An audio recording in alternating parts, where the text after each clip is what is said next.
Olá pessoal, tudo bem? Meu nome é Ímpide, sou trabalhadora do Grêmio Espírita Perseverança e Caridade e estou aqui hoje para dar continuidade com vocês ao estudo do Evangelho segundo o Espiritismo. Estamos estudando o capítulo 8, Bem-aventurados os que têm puro coração, né? Estamos na verdade encerrando esse capítulo hoje, é o último tópico do capítulo. E como de costume, né, antes de iniciarmos a nossa leitura, vamos realizar uma breve oração. Então, vamos respirar fundo, fechar os olhos, buscando nos concentrar. Elevamos o nosso pensamento a Deus, nosso Pai, agradecendo por mais uma tarde de domingo, agradecendo por mais uma oportunidade de estudo do Evangelho do Cristo, agradecendo pelas bênçãos que são colocadas em nosso caminho, agradecendo pelas dificuldades que são colocadas em nosso caminho, agradecendo pela oportunidade do trabalho, do estudo, da convivência com os nossos amigos, com os nossos familiares, e rogando nesse momento a presença do Pai Celestial, a presença do Mestre Jesus, para que a nossa tarde seja tranquila e o nosso estudo possa transcorrer da melhor maneira possível. Assim seja. Então, capítulo 8. Já que estamos terminando, né, o capítulo, acho interessante a gente voltar ao mote, né, de todo o capítulo, que são as passagens do próprio Evangelho mesmo, né, que nortearam todos os textos que foram lidos. Então, o capítulo é Bem-aventurados os que têm puro coração, e ele tem inspiração nessas três passagens, né? Uma de Mateus e uma de Marcos. Bem-aventurados os que têm puro coração, porquanto verão a Deus, né? Mateus capítulo 5, versículo 8. E o outro é: apresentaram-lhe então algumas crianças, a fim de que ele as tocasse, né? Apresentaram a Jesus. E como seus discípulos afastem-se com palavras ásperas os que lhes apresentavam. Jesus, vendo isso, zangou-se e lhes disse: deixai que venham a mim as criancinhas, e não as impeçais, porquanto o reino dos céus é para os que se assemelham, lhes assemelham. Digo-vos em verdade que aquele que não receber o reino de Deus como uma criança, nele não entrará. E depois de as abraçar, abençoou-as, impondo-lhes as mãos. Marcos capítulo 10, versículos 13 a 16. E o texto da gente de hoje, ele faz parte das instruções dos Espíritos. Bem-aventurados os que têm fechados os olhos. Aí vem uma nota, né, do próprio Kardec, que ele fala que essa comunicação, né, veio de um Espírito em razão de uma pessoa que está participando daquela reunião que era cega. Então esse espírito chegou com o propósito de auxiliar essa pessoa. Meus bons amigos, para que me chamastes? Terá sido para que eu imponha as mãos sobre a pobre sofredora que está aqui e a cure? Ah, que sofrimento, bom Deus! Ela perdeu a vista e as trevas a envolveram. Pobre filha, que ore e espere. Não sei fazer milagres, eu sem que Deus o queira. Todas as curas que tenho podido obter e que vos foram assinaladas, não as atribuais, senão àquele que é o Pai de todos nós. Nas vossas aflições, volvei sempre para o céu o olhar e dizer do fundo do coração: meu Pai, cura-me, mas faze que minha alma enferma se cure antes que o meu corpo, que a minha carne seja castigada se necessário, para que minha alma se eleve ao teu seio, como a brancura que possuía quando a criaste. Após essa prece, meus amigos, que o bom Deus ouvirá sempre, dadas vos serão a força e a coragem, e quiçá também a cura que apenas timidamente pedistes em recompensa da vossa abnegação. Contudo, uma vez que aqui me acho numa assembleia onde principalmente se trata de estudos, dir-vos-ei que os que são privados da vista deveriam considerar-se os bem-aventurados da expiação. Lembrai-vos de que o Cristo disse convir que arrancasseis o vosso olho, se fosse mau, e que mais valeria lançá-la ao fogo do que deixar-se tornar causa da vossa condenação. Ah, quantos há no mundo que um dia nas trevas maldirão o terem visto a luz? Assim como são felizes os que, por expiação, vêm a ser atingidos na vista. Os olhos não lhes serão causa de escândalo e de queda. Podem viver inteiramente da vida das almas, podem ver mais do que vós que tendes límpida visão. Quando Deus me permite descerrar as pálpebras a algum desses pobres sofredores e lhes restituir a luz, digo a mim mesma, alma querida, por que não conhece todas as delícias do espírito que vive de contemplação e de amor? Não pedirias então que se te concedesse ver imagens menos puras e menos suaves do que as que te é dado entrever na tua cegueira?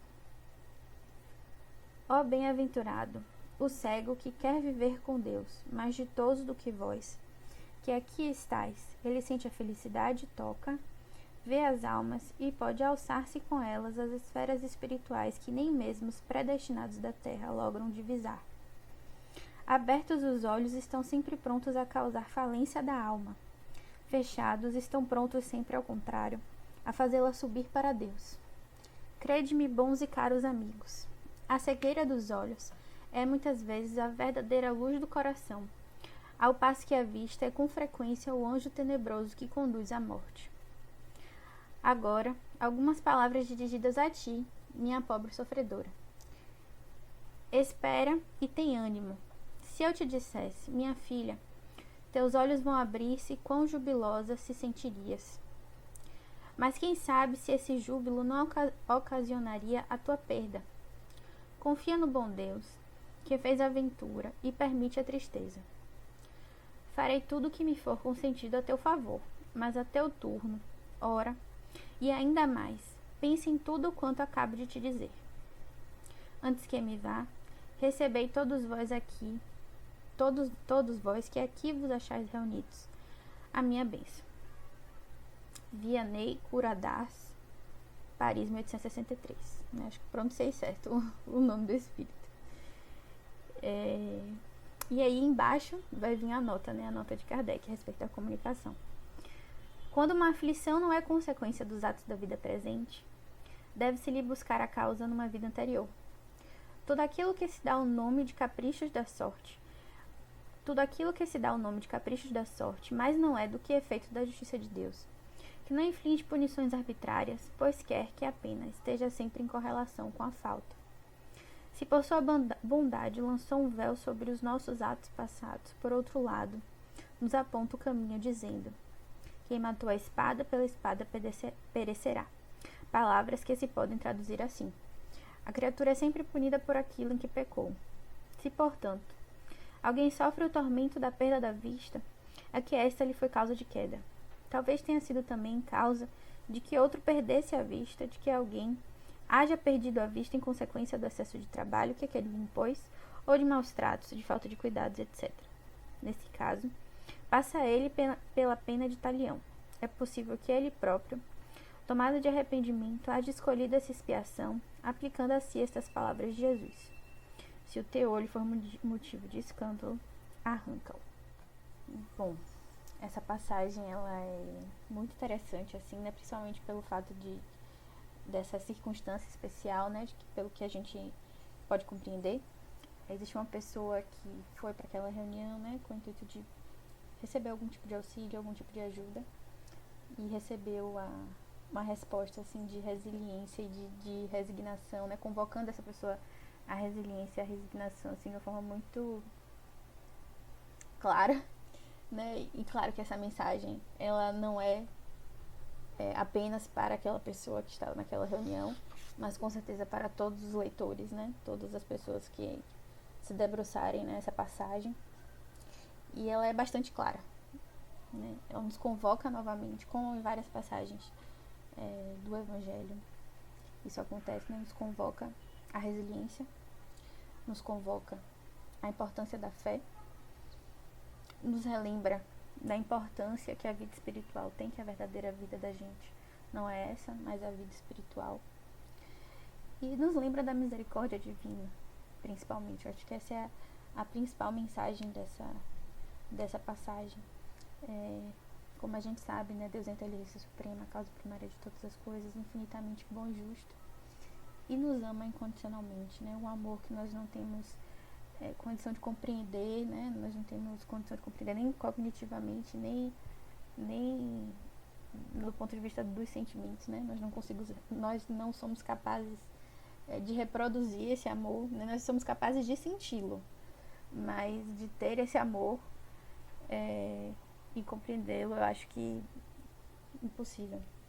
Então, essa passagem, ela traz pra gente novamente a importância dessa compreensão de que, por maior que as dificuldades possam parecer, e sem querer aqui reduzir o sofrimento pelos quais as pessoas passam, nós sabemos que no mundo em que vivemos existem sofrimentos que de fato são muito grandiosos e que exigem muita força do indivíduo para que ele possa superar. Mas não podemos perder de vista o fato de que passamos por essas dificuldades por uma razão. Na grande maioria das vezes não vamos saber o motivo dessas dificuldades, mas quando temos claro na nossa mente que nossa verdadeira vida é a vida espiritual, que as dificuldades pelas quais passamos são verdadeiras alavancas para que o nosso espírito evolua, para que nós possamos evoluir, passar por esses momentos se torna um pouco mais fácil, né? Se torna um pouco menos revoltante, pode-se dizer assim, né? E é muito interessante isso, né? No exemplo do texto, né, no caso do texto, se falava de uma pessoa cega, mas isso pode ser transportado para qualquer tipo de dificuldade do ponto de vista físico mesmo, do ponto de vista financeiro, do ponto de qualquer matiz, né? E é uma advertência, assim, muito importante mesmo. Por vezes, a gente pode acabar caindo num lugar de revolta, né? Somos imperfeitos, né? Vivemos num mundo de provas e expiações, sabemos disso. E às vezes é mais fácil a gente cair nesse lugar de revolta e de pessimismo. Mas quando descobrimos, né, e quando temos bastante claro na nossa cabeça que isso tudo é passageiro, essas dificuldades, elas ganham uma nova perspectiva. Justamente essa perspectiva de crescimento mesmo, né? De tentar buscar daquela dificuldade uma oportunidade de evolução, né? Porque até quando a gente pensa nos pequenos desafios da nossa vida, né? Quando a gente está no conforto, quando a gente está no conforto mesmo, né? Quando a gente não enfrenta muitas dificuldades, o crescimento, ele não vem, né? O crescimento, ele advém da dificuldade, sem sombra de dúvidas. Então, essa ideia, ela permeia, né, as pequenas coisas e as grandes coisas da nossa vida. E nada mais é do que, né, as leis de Deus agindo em nossas vidas, muitas vezes. Então é isso, pessoal. Espero que eu tenha sido clara, né? Um texto bem objetivo, mas que, de novo, traz uma advertência assim, importantíssima para as nossas vidas, uma lembrança de fato que a gente não pode olvidar, não pode deixar de lado.